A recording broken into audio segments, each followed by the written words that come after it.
Welcome to Friendly Argument with Andrew Bernard and Jeremy Jones. Let's do this. New stuff, All the tangents. some politics, booze, Some more politics. stuff about Kansas, and lots of cheer scenes. Friendly Argument is a podcast showcasing conversations that seek common ground across the aisle of American politics, as well as a few laughs. We hope you guys enjoy, and thanks for watching. We're back. Welcome to Friendly Argument with Andrew Bernard and Jeremy Jones. The recap. The recap.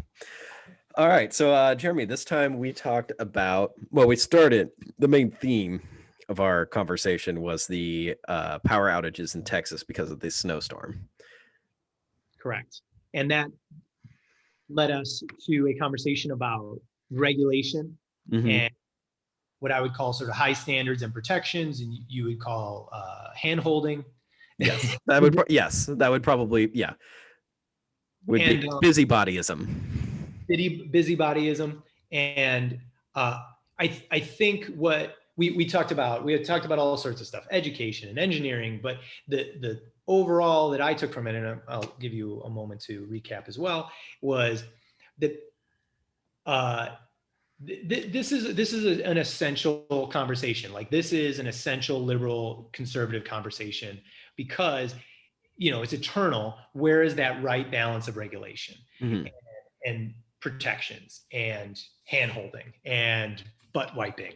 And because this would you be able to regulate out a huge snowstorm in Texas? No amount of regulation gets rid of the snowstorm, but could more common sense regulations have mitigated the catastrophic elements, the downside risk of it? I think definitely yes.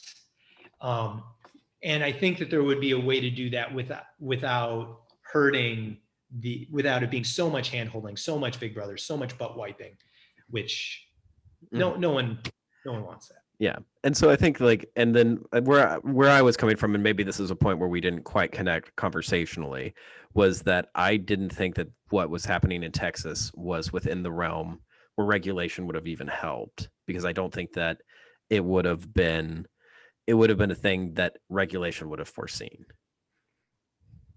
And this is where we had our biggest disagreement, because in my mind, it's a fourth standard deviation out. There's no reason to plan for it because it's so unlikely to happen, but then it does, and people are left holding the bag. But I don't think that the quality of, and this is a part we didn't really get into, but I don't think the quality of life hindrances that would come with greater regulation are worth the planning out for the fourth standard deviation. And I think, you know, like I said, quite a few people may disagree with you. They're entirely welcome to their opinion. My opinion could be wrong. That's the opinion that I have based on the facts presented. Agreed. Did we touch on anything else that was? I think that was kind of the core thing. We went off on a couple other like similar examples. I know we talked about with teachers, like teachers unions kind of got in there. Andrew Cuomo's thing got in there, but I didn't think that was that. Yeah, we got 9/11 in there. Yeah, but again, it was a difference in like, is it a first standard deviation problem or is it a fourth standard deviation problem? No, for sure. I'm just surprised, like, that. I don't know what I'm more surprised by, that we brought it up, or that it took us this long to bring up. Oh, Andrew Cuomo's thing. Well, it's because the main reason that, like, I don't care about it is because I talked about it several times on the podcast before the election.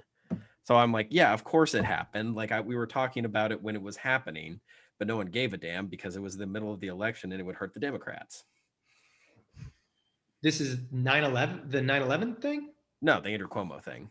Oh, the Andrew Cuomo thing. We also talked about 9/11. Yeah, I don't know. I've seen small tangent. I've seen every day for the past week, Andrew Cuomo's been in the New York Times headlines. So, you know, he could catch it. Oh no, I expect him to catch it. He's not useful anymore. But what I'm saying is he should have been catching it 6 months ago. Oh, yeah. Well, Like even like the New York House of Representatives was asking for things and being like, why aren't you giving us this? And he's like, oh, it'll be November 8th, like the day after the election. And it's like, well, why does it have to be till then? Like, why can't you give us the numbers now? But that's another thing. that's a tough spot. Yeah, no, but he doesn't look good. So, but the Times is on it right now. Maybe should have been earlier, but they had the information. Yeah, I know they get stopped from putting forth some information, but anywho, so that's a recap of what we talked about.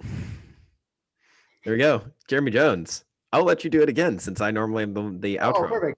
Yeah. J. Andrew Bernard, we just recapped a political conversation. We were friends before. We were friends during.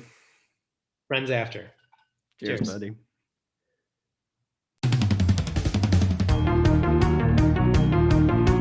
Welcome to Friendly Argument with J. Andrew Bernard and Jeremy Jones. Let's do this. New stuff. All the tangents. Some politics. Booze. Some more politics. Stuff about Kansas. And lots of cheersings.